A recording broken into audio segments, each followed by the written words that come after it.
Committee on Commerce, Science, and Transportation will come to order. We're here this morning to talk about developing next-generation technology for innovation.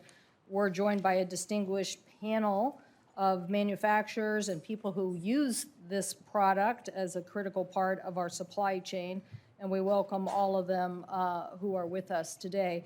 One witness joining us virtually from PACCAR, Mr. Preston Fate, and very much appreciate him being able to join us. We're also going to be joined by one of our colleagues who wishes to make a statement, and I'll allow him to do that following Senator Wicker and I. The semiconductor industry is definitely a uniquely American story. It has shown the importance of innovation and building in the United States. The first transistor was demonstrated in New Jersey in 1947. In 1958, Jack Kilby, a Missourian working at Texas Instruments, attended college on the GI Bill and demonstrated the first integrated circuit. The semiconductor industry, with the benefit of federal purchasing power and federal R&D, helped us to get to the moon. It's helped us build our security leadership and has launched the information age economy. So I am pleased that the United States has played such a leadership role. But when it comes to manufacturing today, here in the United States, we are falling behind. Semiconductors underpin nearly every aspect of our national and economic security, and yet we are short on the amount of advanced logic chips building at scale here in the United States of America. That has to change. In fact, over 90% of the most advanced chips come from one island in the Pacific Ocean, Taiwan. I believe in global trade, but I also believe that chip security is as important as food security. That is why we need to continue to demonstrate leadership and make investments in R&D, as the USICA bill that this committee worked so hard to get out last year showed.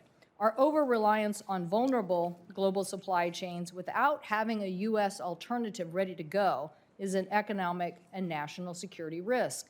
It's a lesson we've already learned, and we need to change directions. With the automotive sector, thousands of Americans have worked and endured layoffs and shortages. The global automotive industry suffered over $200 billion in losses, and Ford was forced to halt or cut production at least 8 plants in of recent months. The cost of a used car, I wanted to show this chart. The cost of a used car, I don't know where you can show that, sorry. The cost of a used car has gone up 41%,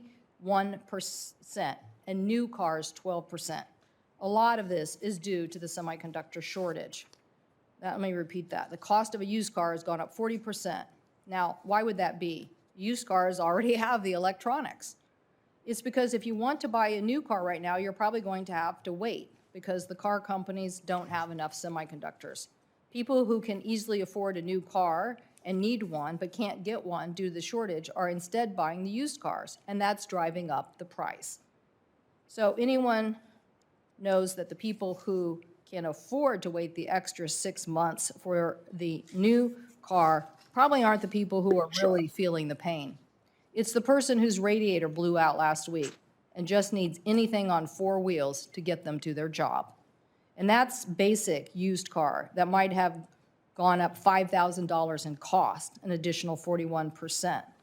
And an extra $2,000, taking that to $7,000, is just a trip the family doesn't get to take, or maybe next month rent that can't get paid. So the impacts of this are really affecting American consumers. Our national security front, Europol, just reported this month that counterfeiters are trying to exploit the semiconductor shortage by introducing fake chips into the market, raising the chances that critical infrastructure and defense systems could be compromised. The shortage is also a setback for our efforts to remove foreign telecommunication electronics that could be compromised by backdoors from other governments.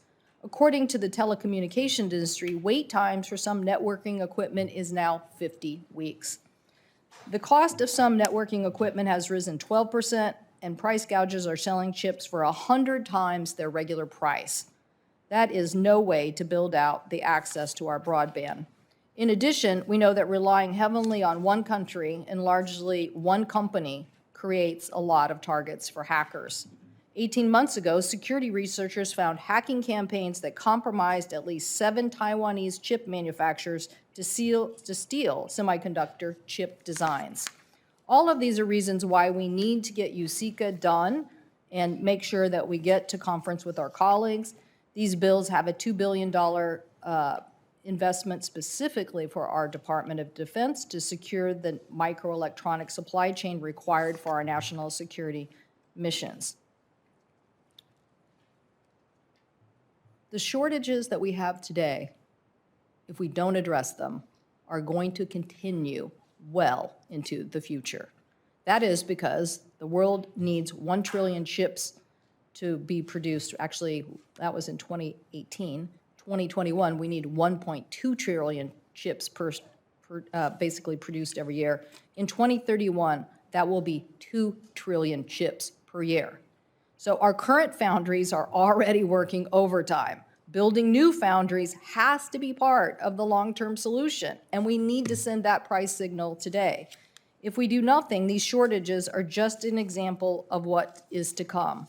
I know we're going to hear from PACCAR, who's going to tell us about how every aspect of freight is being affected, even if it's not a high-tech product. If you don't have trucks to move the products in our supply chain because you don't have enough trucks, then we are affecting every aspect of the supply chain. So clearly, we're here to talk about the next generation of chips and how the United States keeps its leadership in advanced manufacturing. That's why, Mr. Archer, we're obviously going to hear from you as well on lithography and how important it is for the United States to stay ahead. But we're so happy to be joined by the witnesses today. It's 288 days since the Senate passed this USICA bill. It's now time for us not to wait another day, but to get this done and keep America's leadership going in the right direction. With that, I turn to my ranking member, Senator Wicker.